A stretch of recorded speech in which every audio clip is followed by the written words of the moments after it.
E olha só, a gente tem novidade no caso das joias. Lembram que o caso das joias seria encerrado, né? A Polícia Federal iria encerrar em maio. Mas agora, com o grande volume de material obtido pela Polícia Federal em suas diligências, principalmente, né, na viagem que fez aos Estados Unidos para obter novas provas, o novo prazo dado pela Polícia Federal para concluir os trabalhos foi divulgado e deve ser pela Bela Megali e deve ser só em junho. Então, não vamos ter, bom, já é dia 22 de maio também, né? Não vai ter relatório da PF, então, tão cedo, porque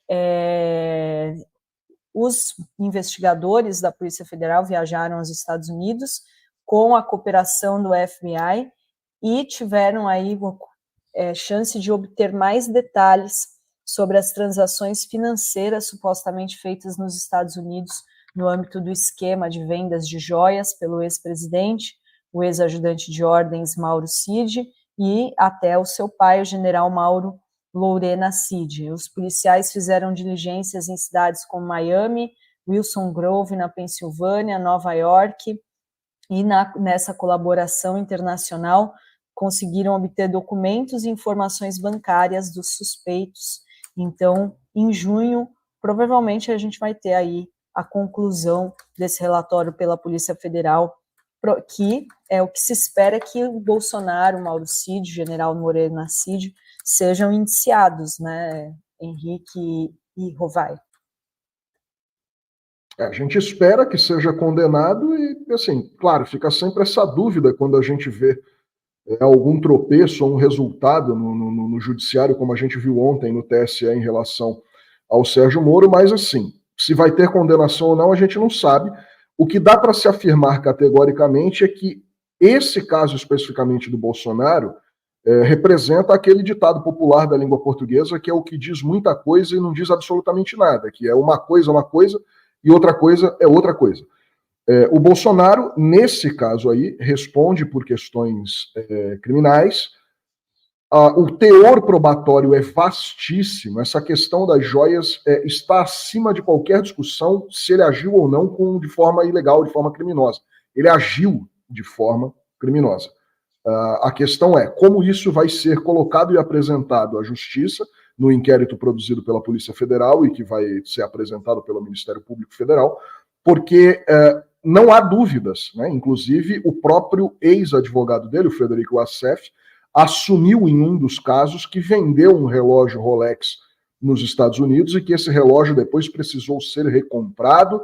Aí ele disse que recomprou porque quis, mas recomprou para evitar problema porque o TCU tinha determinado a devolução e a entrega desse relógio. Então, assim, no caso das joias, não há qualquer tipo de dúvida sobre a conduta do Jair Bolsonaro. Eu acho que todo mundo deve lembrar que agora, recentemente, há uma semana, um novo jogo de joias, um novo conjunto, o de ouro branco, apareceu a prova de que ele foi colocado à venda num leiloeiro nos Estados Unidos.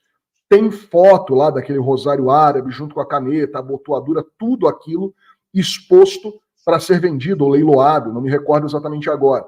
Então, assim, isso está mais do que claro, né? O pai do Mauro César Cid, o Mauro Lorena Cid, tirando foto de escultura de frente para o vidro, né, e com a cara dele refletindo na caixa envidraçada da joia.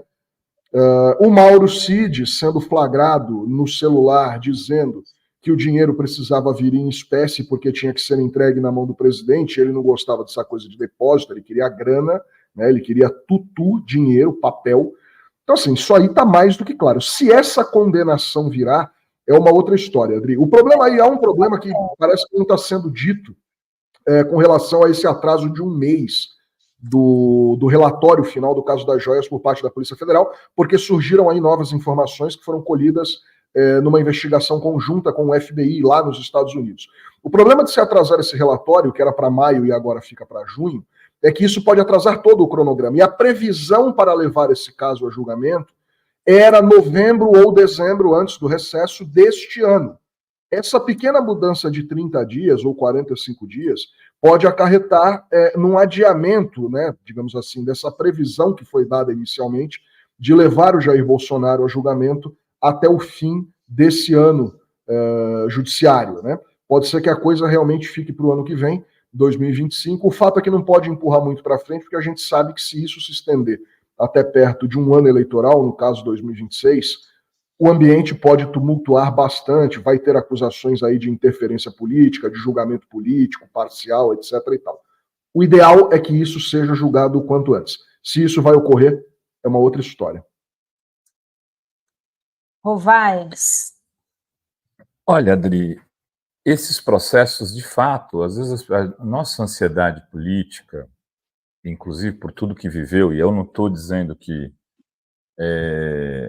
esse seja um problema, inclusive o Paulo Henrique Amorim dizia o ansioso blogueiro, ele brincava com isso, porque acho que numa entrevista com o Lula falou isso, você é muito ansioso, Paulo. É muito ansioso, ele é um ansioso blogueiro, porque a gente tem ansiedade, a gente quer que as coisas se resolvam, quer justiça rápida, óbvio.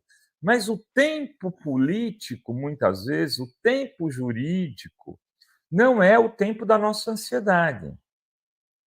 Então, evidentemente que o tempo também joga a favor da pessoa que cometeu ilícitos. Mas, se você antecipa por demais esses julgamentos, não dá o devido direito legal de defesa, faz-se como no processo do Lula. Se a gente não quer que façam isso com Lula, que eu não quero dizer que não podem fazer de novo, inclusive, né, a gente tem que tentar impedir que a justiça crie jurisprudência nesse caminho. Então, a investigação tem que estar completa, para que a condenação seja aqui exemplar.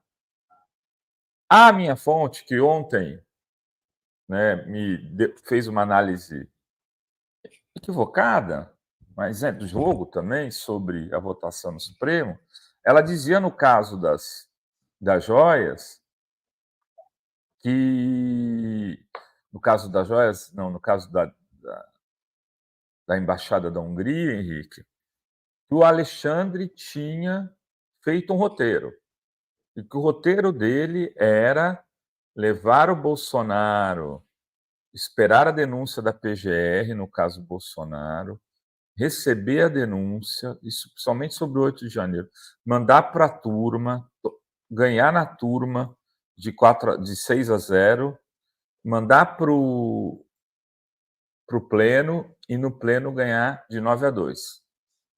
E aí, Balbal Nicolau. Errou nessa questão de agora, do TSE.